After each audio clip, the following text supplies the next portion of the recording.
মধ্যরাতে রক্তমাখা হাতে থানায় গিয়ে ছেলে আবিদ পুলিশের কাছে দাবি করেন তিনি তার মাকে খুন করে ঘরে তালা দিয়ে এসেছেন। এরপর পুলিশকে ঘরের চাবিও দেয় আবিদ। পরে তার দেওয়া তথ্য অনুযায়ী পুলিশ গিয়ে তালাবদ্ধ বাড়ি থেকে মায়ের রক্তাক্ত মরদেহ উদ্ধার করে। শুক্রবার রাত 2:30টার দিকে চাঞ্চল্য করে ঘটনাটি ঘটেছে কক্সবাজার শহরের পশ্চিম বড়ুয়াপাড়ায়। মরদেহ বর্তমানে সদর হাসপাতালের মর্গে রয়েছে। স্থানীয়দের দাবি ছেলে আবিদ মাদকাসক্ত। মাদকের টাকা জোগাড় করতে প্রায় সময় বাবা মায়ের সাথে ঝগড়া হতো তাদের ধারণা মাদকের টাকা নিয়েই হত্যাকাণ্ডের ঘটনা ঘটেছে। প্রত্যেক না, মাঝে মধ্যে আমরা শুনতাম ও এখানে বাড়ির মধ্যে ঝগড়া হইতো, সাউন্ড শুনতাম আমরা, কারণ ওদের বাসায় তেমন কেউ যায় না। আমরা সাউন্ড শুনলে মনে করতাম কেউ হয়তো কিছু একটা করতেছে। বাসার মধ্যে কিছু নাই, সবগুলো বিক্রি করে দিয়েছে, খাট শুরু করে আপনার পাকা থেকে শুরু করে সবকিছু বিক্রি করে দিয়েছে অলরেডি। এরপর জায়গা বিক্রি করছিল, ওদের দোকানপাটও ছিল, কিন্তু সব ও একটা ছেলে তো যেটা চাইতো সেটাই দিত। মোটামুটি ওর চাহিদা পূরণ করার চেষ্টা করতো আর কি। ওরা নাকি আসছে কালকে চট্টগ্রাম থেকে, বাবা শিখ চট্টগ্রামে আছে, তো মার ছেলে কালকে আসছে, কালকে রাত্রে এই ঘটনাটা হয়েছে। ও শুনছি নাকি বটি না, তারপর আর নাকি কাছিও ছিল, কাছি টাইপের, তারপর আর একটা ছোট টাইপের একটা দা বলে, ওটা দিয়ে কুপাইছে।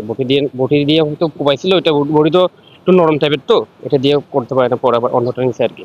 ও নিজে গেছে এখান থেকে মারার পর, তালা লক করে ও নিজে থানাতে গেছে। থানাতে যাওয়ার পর তখন বলতেছে আমি আমার মাকে মারছি, তো আপনারা যান আমার মাকে ইয়ে করে নিয়ে আসেন। চাবি দিছি, নিজে চাবি দিছে পুলিশ। তখন ওর থেকে ইনকোয়ারি করার পর তারপর এখানে এসে দেখতেছি আর কি, তখন আমরা জানতে পারি। মার প্রতিদিন মারতো, বাবারও মারতো, বাবার তো অসুখ, ও ওই লোক আনি মারে মারার করছে, টাকা আল্লাহ পয়সা আল্লাহ মারে রাজি করি না মারার বলি, তো মারে মারে ইয়ার আগেও আছে নেশাগ্রস্ত থাকে। এই নেশা আল্লাহ টিয়া সহ্য হয় মা জিনিস সাথে বেঁচে গেল।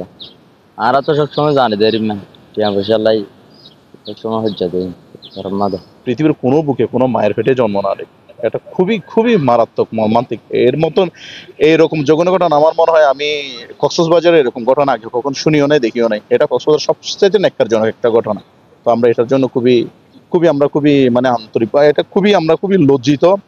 আমাদের এলাকায় হয়েছে, এটার জন্য আমরা লজ্জিত, আমরা মর্মাহত। আমরা চাই তার দৃষ্টান্তমূলক শাস্তি হোক, তার ফাঁসি হোক। আমি চাই তার ফাঁসি হোক, কঠোরভাবে তার শাস্তি হোক। না হলে ওকে দেখে যদি শাস্তি না হয়, তাহলে অন্য ছেলেরাও এর থেকে কি সাহস পাবে? আমরা চাই এরকম জঘন্য কাজ করে কোনো মানুষ শাস্তি না পেয়ে এসে এই দুনিয়ার বুকে থাকুক, তাকে শাস্তি পেয়ে দেওয়া হবে।